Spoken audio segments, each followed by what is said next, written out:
All right, this is some wild stuff. I want to show you all the moment a South Florida weatherman pauses his newscast to point out that the cuts coming from the administration and from DOGE are hindering his ability to accurately predict the weather or hurricanes or really dangerous storms. He even plays a clip of himself from a few years back and says, I can't do this anymore. I can't accurately predict the weather anymore when these cuts are happening in such a top-down, corrosive way against the National Weather Service and the National Oceanic and Atmospheric Administration. So before I play this clip of South Florida weatherman John Morales, can I just point out, these are the real, substantive, demonstrable, on-the-ground effects of Trump's and DOGE's and Elon Musk's cuts to multiple weather agencies and many different agencies across the board.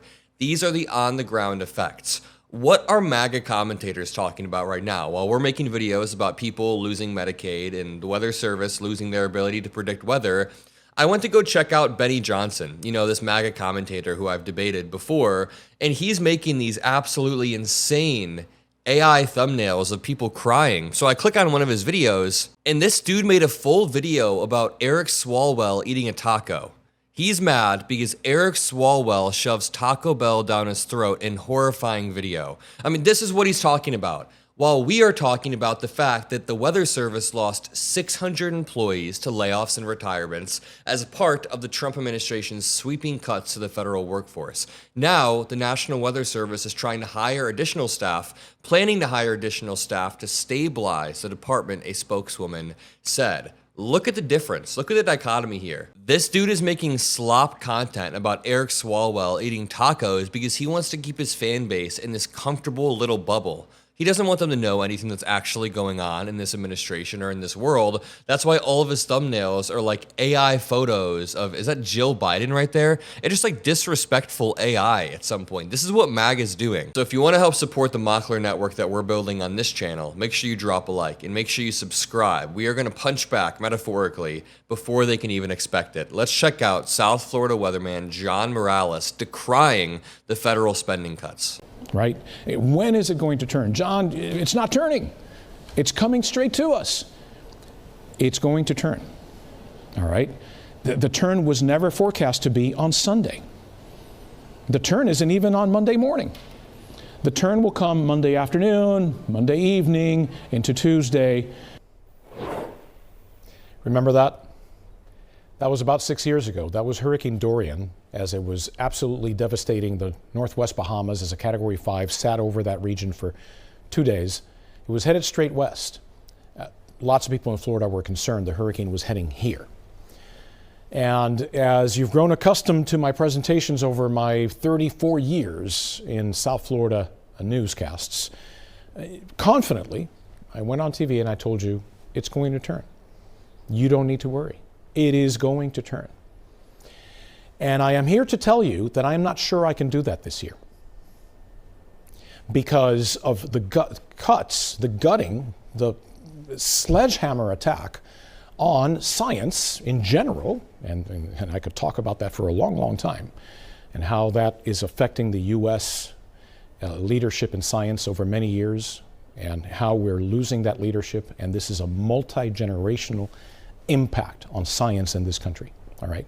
But specifically, let's talk about the federal government cuts to the National Weather Service and to NOAA. Did you know that Central and South Florida National Weather Service offices are currently basically 20 to 40% understaffed? From Tampa to Key West, including the Miami office, 20 to 40% understaffed. Now, this type of staffing shortage is having impacts across the nation because there's been a nearly 20% reduction in weather balloon releases, launches, that carry those radiosondes. And what we're starting to see is that the quality of the forecasts is becoming degraded. There's also a chance, because of some of these cuts, that NOAA Hurricane Hunter aircraft will not be able to fly this year, and with less reconnaissance missions, we may be flying blind. I just want to really quickly jump in and say lives are at stake with all of this. Lives are at stake. This is all very, very important stuff that the Trump admin has got. We may not exactly know how strong a hurricane is before it reaches the coastline, like happened a couple of years ago in Hurricane Otis in Acapulco, Mexico. So I was asked to talk about this today. I'm glad I was. I just want you to know that what you need to do is call your representatives and make sure that these cuts are stopped. Back to you. Everything he said there was incredibly important, but there are a few key things that I wrote down. First of all, he said this scientific degradation will have a multi-generational impact. And I agree. When he's talking about the generations below, I'm one of them, and of course there are generations below me and above me. But the point is, the multi-generational impact of cutting science just compounds and compounds. I've explained this before, but a lot of the scientific achievements that we have today are off the back of achievements we saw in the 90s. And those achievements only happened because of tests that happened in the 50s, which only happened because of tests that happened in the 20s. So science builds on top of itself. It is very iterative. So not only are we seeing these short-term impacts like hurricanes on our shores that we can't really predict, but also think about the multi-generational impact of delaying scientific progress or scientific achievement. I mean, we were beginning to see exponential progress when it comes to medicine. And of course, healthcare is far from perfect, but the human lifespan has been increasing. All of this stuff is beneficial in the long term. And then when it comes to the short-term effects, as John Morales points out, we see a 20 to 40% understaffed rate at the Central and South Florida National Weather Service, and then a 17% reduction in weather balloon launches across the United States, which makes people's lives more dangerous on a daily basis.